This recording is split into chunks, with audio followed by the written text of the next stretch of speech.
Caitlin Clark was supposed to be coached by Minnesota Lynx head coach Cheryl Reeve. Because Clark traded Cheryl Reeve, who was the coach of her team, or was to be the coach of her team. Napheesa Collier and Caitlin Clark.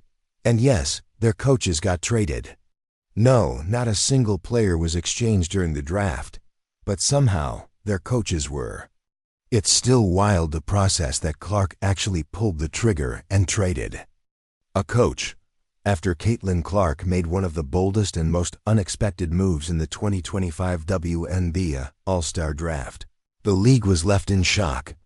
Not only did she make her picks live in front of a national audience, but she went a step further. She traded away her own coach, Cheryl Reeve. This wasn't just a move. This was a power statement. And Cheryl? Completely The WNBA All-Star Draft was fun between Caitlin Clark and Napheesa Collier, the team captains, picking the players, picking the rosters. Blindsided. Things spiraled fast when Caitlin Clark and Napheesa Collier took charge of picking rosters for their WNBA All-Star squads. What started off as a fun, TV-friendly moment quickly transformed into one of the boldest power moves the league has ever seen. Caitlin Clark didn't just shake up the draft. She flipped the entire WNBA narrative, and Cheryl Reeve. She never saw it coming. What was supposed to be a lighthearted, friendly all-star event suddenly became a masterclass in silent revenge.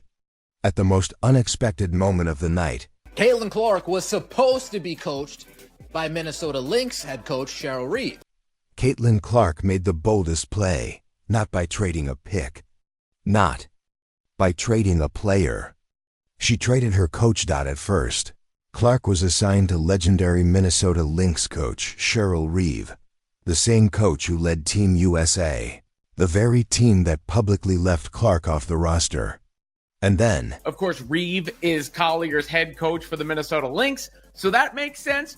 In front of a national audience, Clark said, "It's straight. I don't know if this is even in the rules. I don't care. We're trading the coach." This wasn't just a shuffle. It was a statement. A declaration made live on air, loud and clear. She was taking control. Team Clark was no longer led by Cheryl Reeve. Instead, it was Sandy Brondello, the highly respected head coach of the New York Liberty, now calling the shots.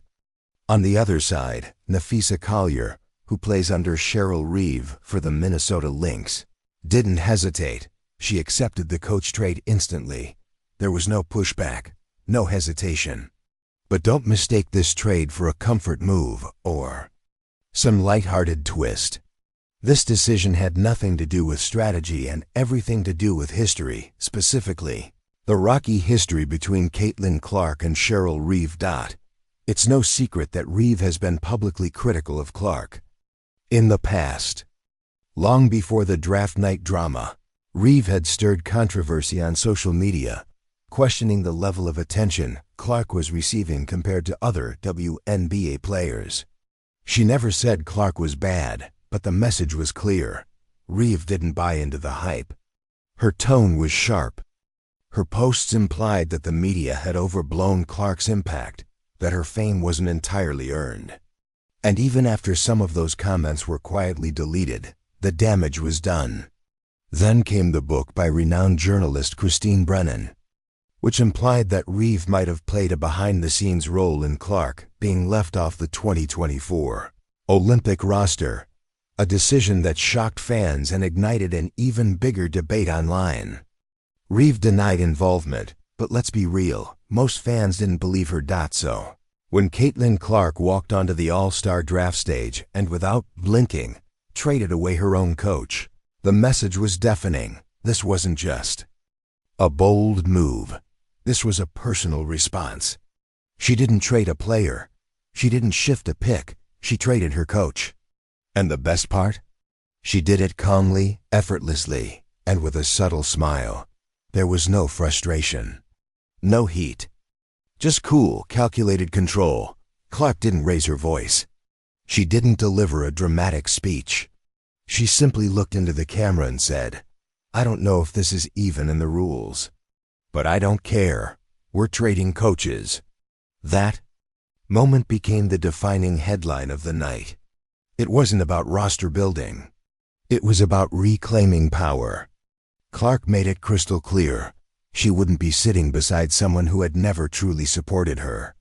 And by doing that, she spoke for every young athlete who's ever been told to wait their turn, to stay quiet, or to play. Politics. Clark didn't wait. She made a move. She rewrote the script. The reaction in the studio was pure disbelief. "I've never heard of a coach being traded in an all-star game," one of the hosts said, stunned. And yet, Clark didn't stop there. Because the coach she picked wasn't random. Sandy Brondello is not just another WNBA coach. She's one of the most respected minds in women's basketball, someone who's not just brilliant, but someone who understands Clark's game. Some fans were quick to speculate that this might be more than just an all-star gimmick.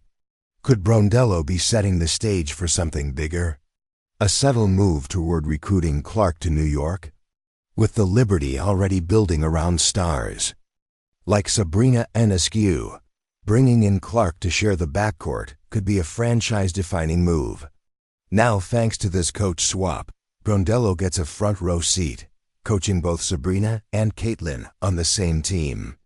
Coincidence? Maybe. But to a lot of fans it looks more like chess. Meanwhile, Cheryl Reeve, a proven winner, the backbone of the Minnesota Lynx, and one of the most respected figures in the WNBA, was left without a response. On a night where she was supposed to be leading her all-star squad, she ended up traded away and left watching Clark take complete control. And through all of it, Caitlin kept smiling like she was 3 steps ahead the entire time. As for Team Clark's lineup, it wasn't just solid, it was loaded. Clark made sure to pick her Indiana Fever teammates, Aaliyah Boston and Kelsey Mitchell, locking in that chemistry early. But then, she went big, grabbing Sabrina Ionescu, the floor general of the New York Liberty, and the pink-haired scoring machine herself, A'ja Wilson. That's right. 2 of the league's deadliest offensive players were now lining up next to one of the most dangerous shooters in the game. With that combination of talent, firepower, and chemistry, Clark didn't just build a team, she built a problem for the other side. Let's be clear. Caitlin Clark didn't just build a roster. She made a statement. And it was bold, unmistakable, and maybe even a little savage. Because when the WNBA All-Star rosters were unveiled, it wasn't just about who made the cut. It was very much about who didn't. Clark wasn't drafting just players. She was building a circle of trust. If you had anything negative to say about her in the past 18 months, congratulations, you're watching from the other bench now. Because Caitlin made sure of one thing, no ops allowed. But there was one exception, A'ja Wilson. As one graphic joked, no ops allowed ... except A'ja. Because even though Caitlin is selective, she's not delusional. A'ja is a 2-time MVP, arguably the best player in the world, and skipping her over press conference tension would have been absurd. Caitlin saw greatness, and she took it. Strategic, not emotional. The rest of her picks continued the theme. Courtney Williams, Brianna Stewart, and Paige Buchers. Although, that last one came with a twist, because Clark actually passed on Buchers early in the draft, opting for Satou Sabally instead. A choice that wasn't just smart, it felt personal. Buchers, often linked with Clark in media headlines, sat unpicked longer than anyone expected. That decision alone had Twitter going wild. Meanwhile, while Caitlin was assembling her Avengers-level roster, Napheesa Collier was creating TV gold. On live television, when Angel Reese was drafted, she leaned into the mic and dropped one word. Mebound. The same word that ignited WNBA Twitter just weeks earlier. The same word that had people filing trademarks and fighting over catchphrases. And sitting just 2 seats away, Caitlin Clark. Her response? Nothing. No smirk, no laugh, not even a blink. Just a cold stare. As if she knew this whole thing was theater, and she wasn't here to act. But to be fair, Angel Reese has flipped the narrative lately. She's owning the Mebound tag with dominant performances, double-doubles, and a fearless attitude. She didn't just reclaim the insult, she turned it into a brand. Even Clark, who rarely breaks her game face, would have to respect that kind of glow. Up. Now, let's talk basketball. Clark's team? Blazing fast. Courtney Williams brings elite speed for a forward. Kelsey Mitchell is lightning quick. Citron and Jackie Young fly up and down the floor. And with Sabrina Enescu and Caitlin Clark spacing the floor together, defenders are going to be chasing shadows. They can shoot, they can run, they can rebound. This squad is built for beautiful chaos. Look at the starting five. Caitlin Clark. At the 1, Sabrina Ionescu. At the 2, Sadhu Sabali. On the wing, Aisha Wilson.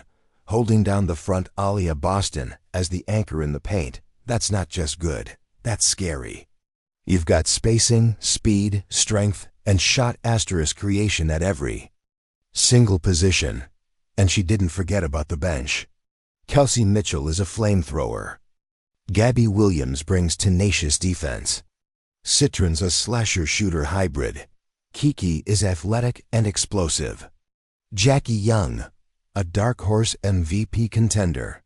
And then there's Kayla Thornton, the glue piece every super team needs but no one talks about. Caitlin didn't just draft talent, she drafted balance. And the best part? She did it with a calm, focused demeanor. No outbursts, no ego, just precision. She knew exactly what she was building. And maybe, just maybe, there's still a little sting lingering from the Olympic snub, from the headlines, from being doubted by the league's inner circle. Maybe that's why she passed over Buchers. Maybe that's why she made every single pick count, because Caitlin Clark didn't just build a team, she built a message. And now we get to watch it play out live on the court.